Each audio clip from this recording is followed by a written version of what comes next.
Não posso ser o único a se lembrar. Simplesmente não é possível. Já faz mais de uma semana desde que aconteceu, mas não importa quantas pessoas eu pergunte e não importa o quanto eu tente procurar evidências, eu simplesmente não consigo encontrar nada para provar o que aconteceu naquele dia. Para piorar as coisas, os responsáveis pelo que aconteceu estão atrás de mim. Não sei por quanto tempo estarei a salvo antes que eles façam algo. Como é possível que bilhões de pessoas tenham se esquecido da invasão? Como é possível que todos vocês tenham se esquecido das mortes e a devastação que ocorreu naquele dia? Como é possível que eles tenham conseguido limpar a mente de todos do planeta, exceto a minha? É tão frustrante saber o que aconteceu, mas não encontrar ninguém mais que se lembre. Toda vez que pergunto a quem eu tenho certeza que não é um deles, a reação que recebo é sempre a mesma. Um aceno de cabeça desdenhoso e risos. Por alguma razão, eles sempre pensam que estou fazendo uma brincadeira ou que eu enlouqueci. Mas eu não estou louco. Isso não é brincadeira. E também não é um sonho maluco. Eu sei a diferença entre um sonho e a realidade.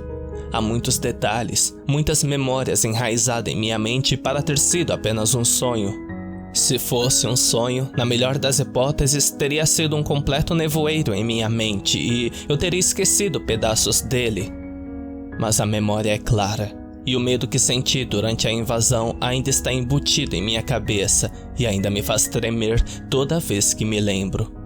Eu não poderia ter sonhado. O que me lembro é real. Tenho certeza disso. Mas ninguém mais consegue se lembrar, pelo menos ninguém que eu conheço. Eu nunca me senti tão sozinho quanto agora, como se apenas eu tivesse vivenciado tudo. Acho que agora cabe a mim contar a todos o que aconteceu. Talvez, apenas talvez, meu relato da invasão consiga recuperar o menor fragmento que seja da memória desse dia. O dia da invasão. Agora, eu estava e ainda estou no exército. Sou oficial de pelotão, segundo tenente. Um dos únicos lugares que eu talvez esteja seguro de fato. O que estou prestes a dizer agora é minha recontagem dos eventos do que eu me lembro. Então, deixe-me começar por onde tudo começou. No dia em que a espaçonave entrou na órbita da Terra. Foi um choque para todos nós, especialmente para as várias agências espaciais ao redor do mundo. Um dia estava tudo normal, e então o dia seguinte chegou e agora tínhamos uma nave espacial enorme orbitando a Terra. Ninguém sabia como ela havia chegado lá, e a NASA afirmou que seria impossível para eles ou para qualquer pessoa que observasse o espaço perder um objeto tão grande em direção à Terra. Se tivesse entrado no sistema solar ou feito uma trajetória em direção à Terra, nosso satélite denunciaria.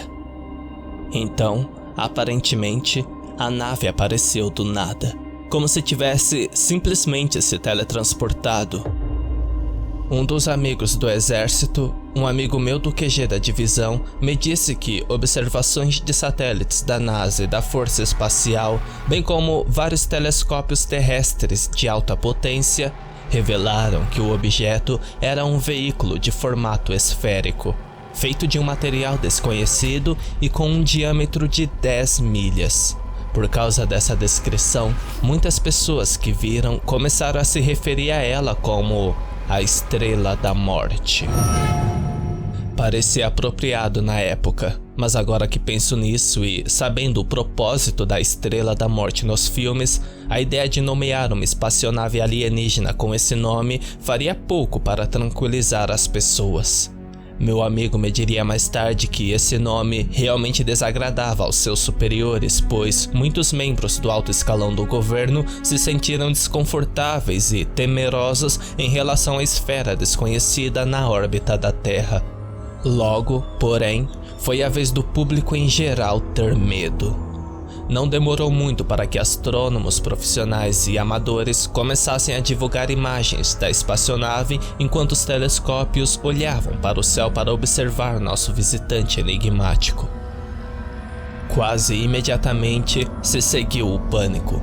Enquanto governos e pessoas se perguntavam de onde veio a espaçonave e o que aqueles dentro dela queriam conosco, as principais questões mundiais como a pandemia, a tensão global, desastres ambientais, as crises de combustíveis e muitas outras foram completamente abandonadas e esquecidas, enquanto as manchetes em todos os lugares cobriam a gigantesca nave orbital ao redor do planeta.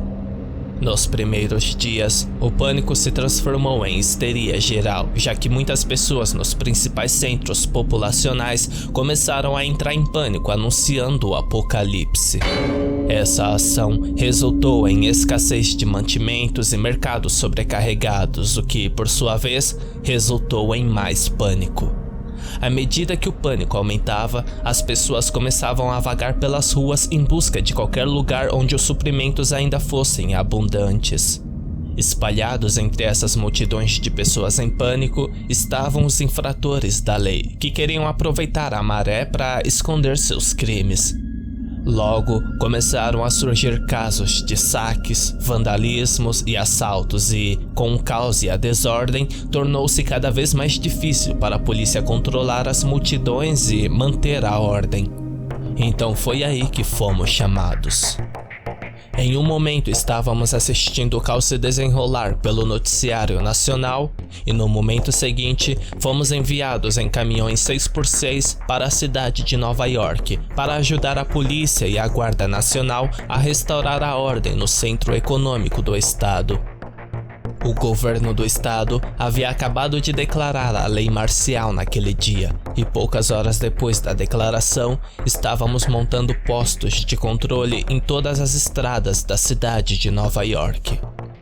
A ordem pareceu retornar depois disso, embora todos ainda estivessem no limite enquanto a nave alienígena continuava a zombar de nós com seu silêncio. Em uma tentativa de aprender mais sobre a nave alienígena e obter comunicação com eles, já que todas as tentativas terrestres falharam, a NASA anunciou um plano, onde eles enviariam seus astronautas mais experientes e se encontrariam com a enorme nave espacial. Isso foi recebido com reações mistas do público, pois alguns temiam que perturbar a espaçonave desencadeasse uma catástrofe. Outros, no entanto, apoiaram a ideia por curiosidade em saber o que a espaçonave queria de nós. Eu pertencia a este último grupo e acreditava que precisávamos fazer contato e descobrir o que esses alienígenas queriam. Quanto mais cedo soubermos a resposta, mais rápidos poderemos reagir às suas intenções. No entanto, a missão não saiu como planejado. Quando o veículo dos astronautas atingiu a órbita, eles desapareceram de repente, sem qualquer aviso.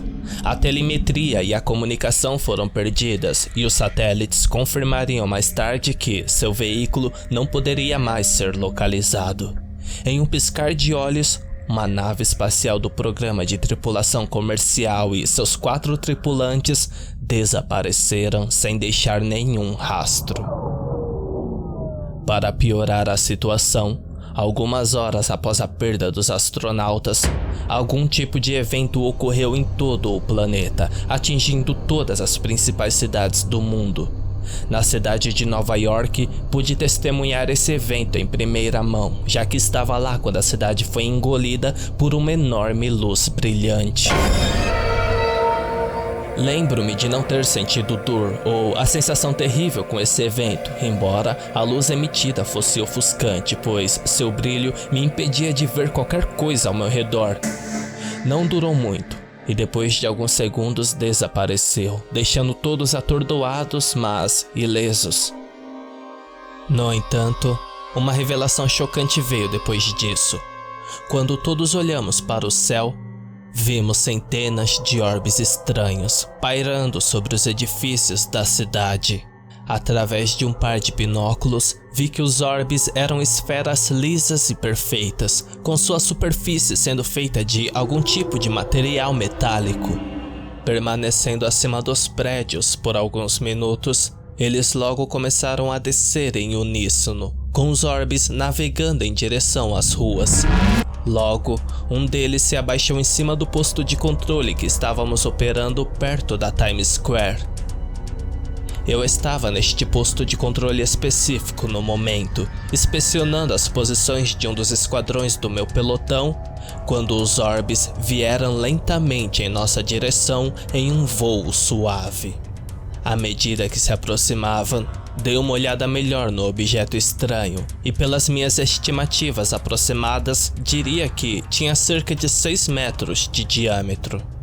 Mantendo os olhos fixos no objeto enquanto meus homens apontavam suas armas para ele, observamos o orbe continuar sua descida até flutuar a apenas 1,5 metros do chão. Imediatamente nos posicionamos para cercá-lo.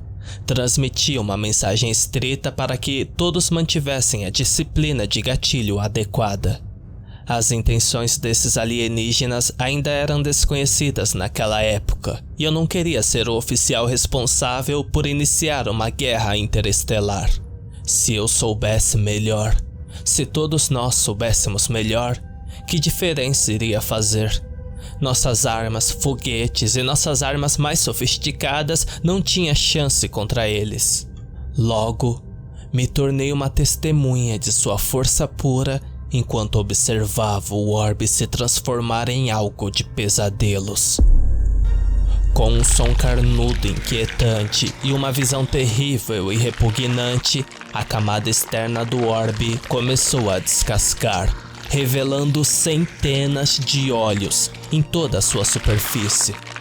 Observando em choque e horror, todos nós ficamos ali com incerteza e medo enquanto a pele prateada do orbe era removida para mostrar a verdadeira face dessas criaturas horríveis. Com seu exterior liso desaparecido, o orbe agora parecia completamente diferente. Olhando para ele, senti um arrepio percorrer minha espinha quando notei vários pares de olhos olhando para mim. Sem piscar, refrios. Aqueles olhos olhavam para minha própria alma enquanto mantinham seu olhar diretamente em mim. Os outros pares de olhos fizeram o mesmo com o resto do meu pelotão enquanto todos nós olhávamos aterrorizados. Enquanto permanecíamos paralisados de medo, a criatura parecida com um orbe continuou com sua transformação. Começou a crescer dezenas e dezenas de braços finos de 3 metros de comprimento para fora de seu corpo.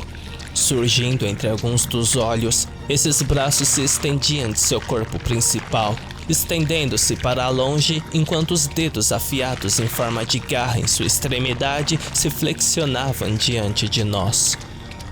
Todos nós olhamos com admiração para essa criatura que já foi um orbe limpo. Isso não era nada com qualquer criatura que já vimos antes. Parados, assustados com os rifles apontados para a criatura, meus homens fizeram o possível para manter sua posição e aguardar minhas ordens. Mas eu não sabia o que fazer. Eu apenas fiquei lá e olhei. Eu sei que deveria ter dado a ordem para atirar ou, pelo menos, dizer a eles para se distanciarem disso, mas isso é apenas uma retrospectiva.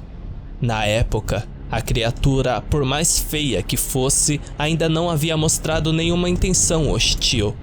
Como eu disse antes, eu não queria ser o responsável por iniciar uma guerra.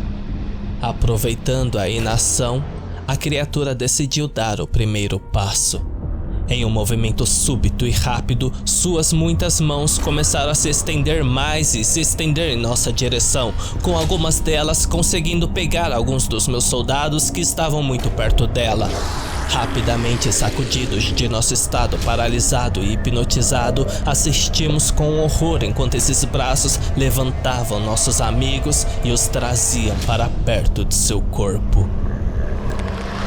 Olhando com fascinação e medo, vi as mãos empurrando esses pobres homens contra a sua pele, que parecia dura e firme com base no som do impacto.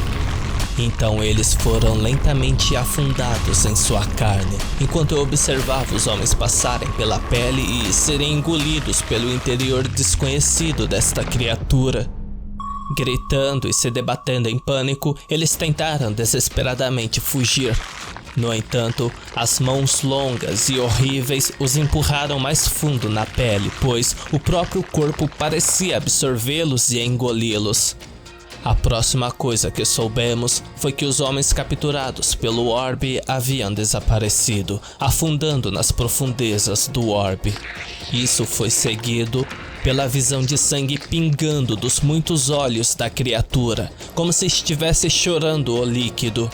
O fluxo constante desse sangue fluía dele, até que uma poça começou a se formar na rua abaixo. O que testemunhamos foi um sinal mais do que suficiente para sabermos que a criatura era hostil, e os homens restantes do meu pelotão não esperaram minha ordem para abrir fogo. Liberando tudo o que tinham, os homens começaram a salpicar a criatura com tiros de rifle, mas apesar de sua pele aparentemente carnuda, as peles causaram pouco dano a ela. Cada tiro foi meramente absorvido pela criatura enquanto engolia o chumbo e o absorvia. Até os olhos pareciam impermeáveis às balas, pois eles apenas captavam as balas e olhavam para aquele quem atirou nela. Reagindo às nossas ações, notei que algumas das mãos começaram a se estender mais uma vez, enquanto todo o corpo da criatura começou a se mover em minha direção. Vendo isso, ordenei aos homens próximos que recuassem rapidamente, ou então sofreriam o mesmo destino de seus desafortunados amigos. A maioria dos que estavam perto de mim conseguiu recuar rapidamente, mas um dos pertencentes à artilharia do esquadrão se moveu mais devagar do que o resto. Atirando em pleno desespero, ele soltou sua arma contra a criatura que avançava, como se tentasse cobrir seu esquadrão enquanto eles se reposicionavam. Eu tentei desesperadamente ordenar que ele parasse com a tentativa tola e recuasse imediatamente, enquanto seu líder de esquadrão fazia a mesma coisa. Mas ele não ouviu e começou a despejar sobre a criatura. Até que a criatura chegasse a 5 metros dele, que ele decidiu finalmente se virar e correr em nossa direção. Mas aí já era tarde demais. Lançando um braço para ele, as garras da criatura conseguiram prendê-lo no momento em que ele estava se virando. Tentamos protegê-lo atirando na criatura, mas, como antes, não surtiu efeito. Para nossa frustração, não pudemos fazer nada além de apenas atirar e assistir, enquanto a criatura o batia contra sua pele e absorvia seu corpo por inteiro. Depois disso, eu sabia que tinha que tomar uma decisão rapidamente. Cogitei se deveríamos nos manter firmes e esperar por reforços ou recuar e nos reorganizar. Ouvindo a rede de comunicação, pude ouvir os gritos de pânico de outros postos de controle, enquanto criaturas semelhantes anexavam suas posições. Reforços claramente demoraria a vir se eu pedisse. Ao mesmo tempo em que tomava a minha decisão, houve uma imensa explosão do outro lado da criatura. Percebendo um rastro de fumaça, percebi que alguns dos homens do outro lado decidiu disparar seu lança-míssil para ver se funcionaria contra a criatura. Não surtiu nenhum efeito. Em vez disso, tudo o que ele fez foi atrair a criatura para eles, que começou a flutuar em sua direção. Percebendo que nenhuma arma em nosso inventário poderia detê-lo, dei a ordem para abandonar o posto de controle. Enviei uma ordem semelhante ao resto dos meus esquadrões que ocupavam outros postos de controle, mas não obtive resposta deles. Indo em direção aos carros militares estacionados ali perto, rapidamente subimos a bordo e decidimos seguir em direção ao Empire State Building, onde deveria estar o quartel-general do batalhão. Ao mesmo tempo, fizemos planos para dirigir nosso veículo ao longo da estrada, esperançosamente fora do alcance dos braços da criatura e resgatar os membros do esquadrão do lado oposto. No entanto, os gritos repentinos que surgiram da direção, bem como a visão deles sendo levantados e absorvidos pelas criaturas, nos disseram que era tarde demais. Senti uma onda de medo correr por mim neste momento, pois sabia que havia uma distância substancial entre eles e a criatura. Parecia que estava se movendo mais rápido agora. Não querendo saber se minha teoria estava certa, dei a ordem para sair, e então partimos, falhando totalmente em nossa missão de resgate, e começamos a navegar pelas estradas em direção ao Empire State Building. Enquanto dirigíamos, vimos muitas poças e rastros de sangue ao longo da estrada, uma marca deixada pelas criaturas depois de consumir suas vítimas. Fazendo o possível para evitar mais encontros com as criaturas, tentamos evitar seguir os rastros de sangue, pois isso nos levaria a um deles. Muitos civis já estavam nas ruas naquele momento, tentando ao máximo fugir das criaturas, mas notei que não havia tantos quanto eu pensava que haveria. Presumo que a maior parte da população da região ou decidiu permanecer em suas casas e se esconder lá, ou seguir para o subterrâneo nos metrôs. Tentativas de contato com meus outros esquadrões foram recebidas com estáticas, e tentativas semelhantes de entrar em contato com o comandante de minha companhia e o quartel-general do batalhão também foram infrutíferas. Enquanto continuamos nossa jornada cautelosa em direção ao quartel-general do batalhão, fazendo desvios ao longo do caminho para evitar as criaturas, comecei a notar algo estranho ocorrendo no Empire State Building.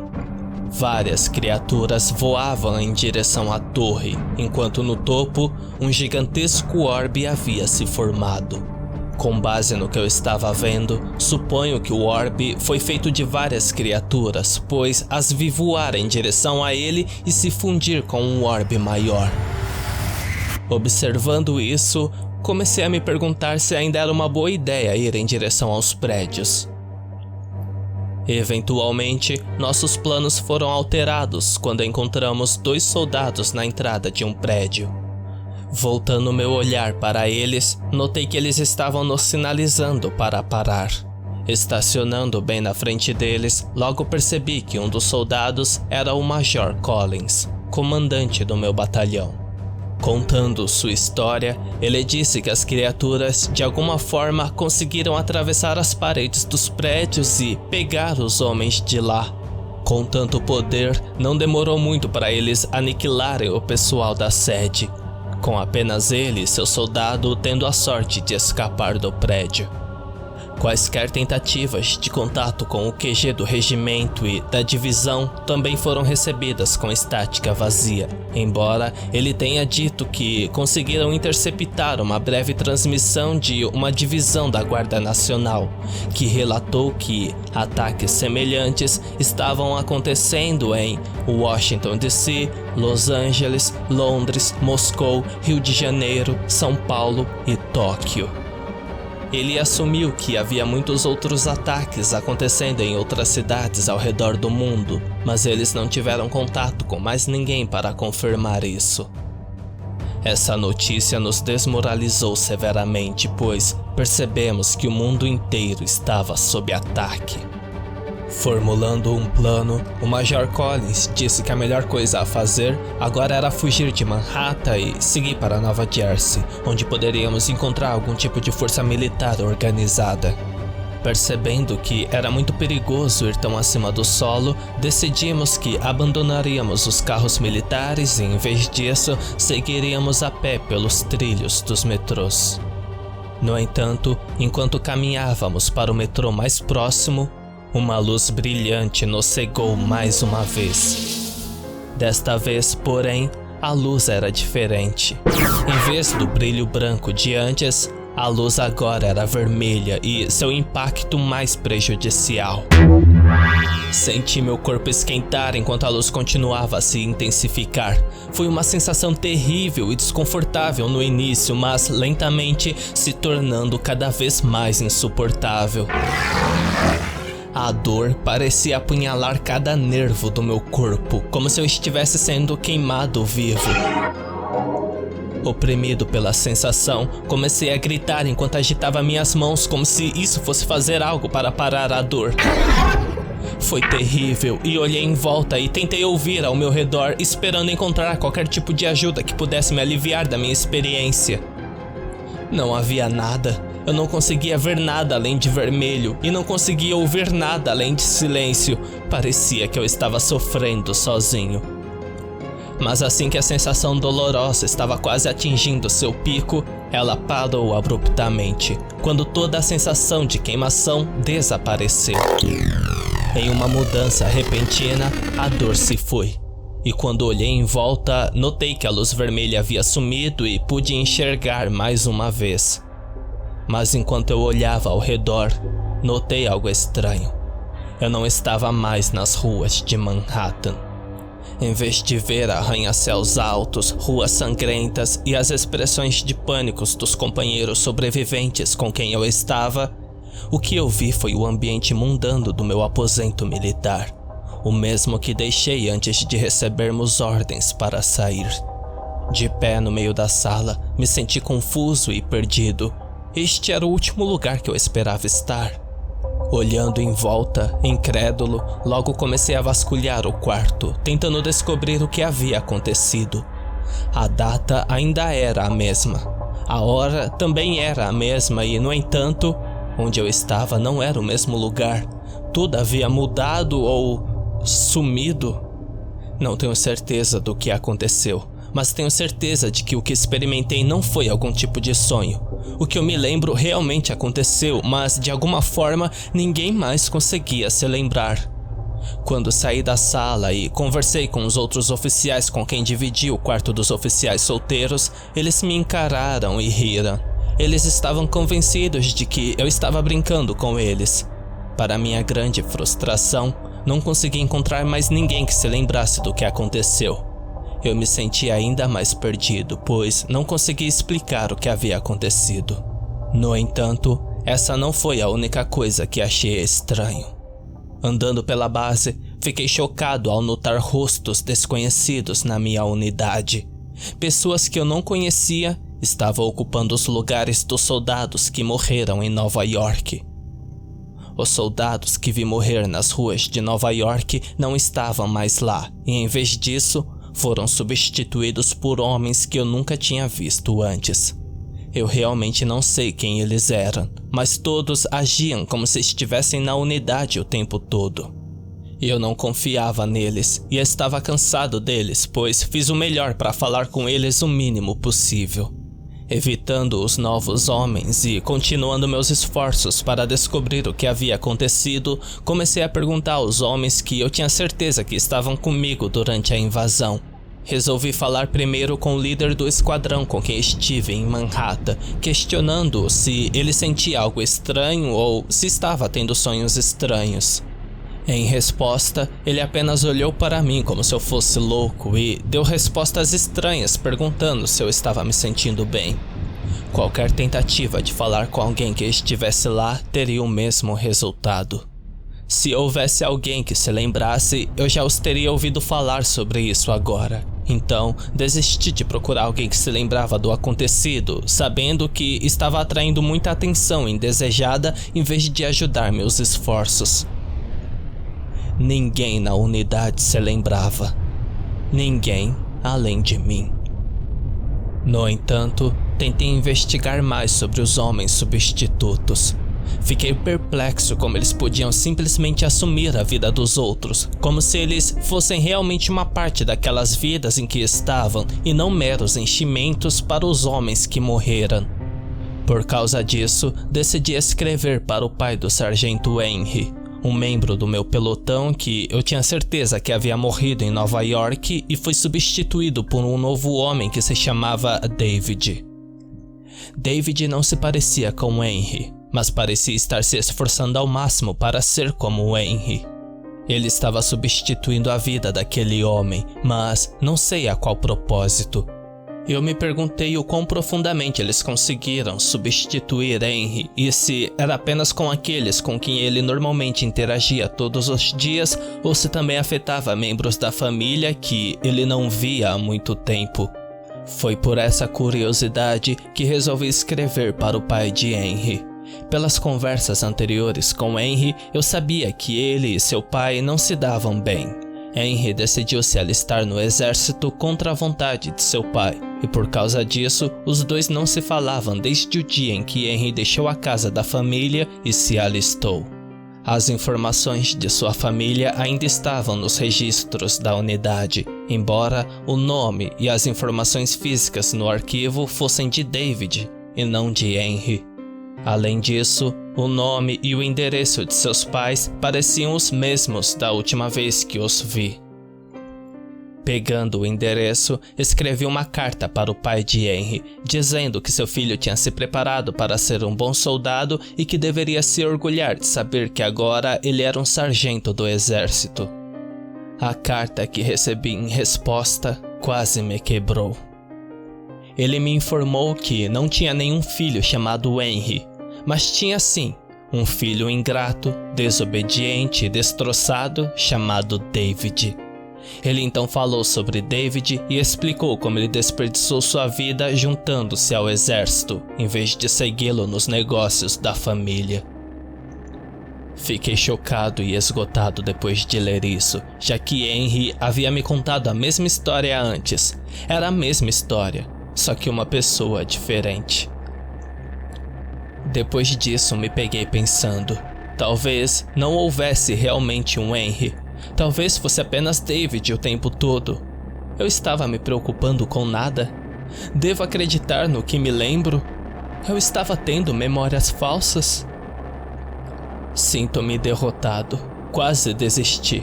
Por um momento pensei que poderia realmente ter sido um sonho ou que eu poderia realmente ter começado a enlouquecer.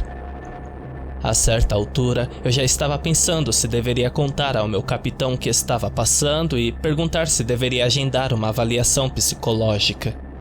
No entanto, antes que eu pudesse desistir totalmente, eu vi o que um dos homens substitutos realmente era.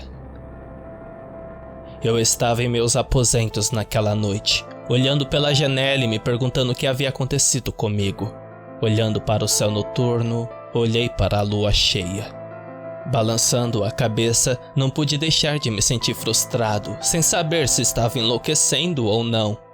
Finalmente, pensando que precisava de um psiquiatra para ver o que havia de errado comigo, decidi passar a noite descansando.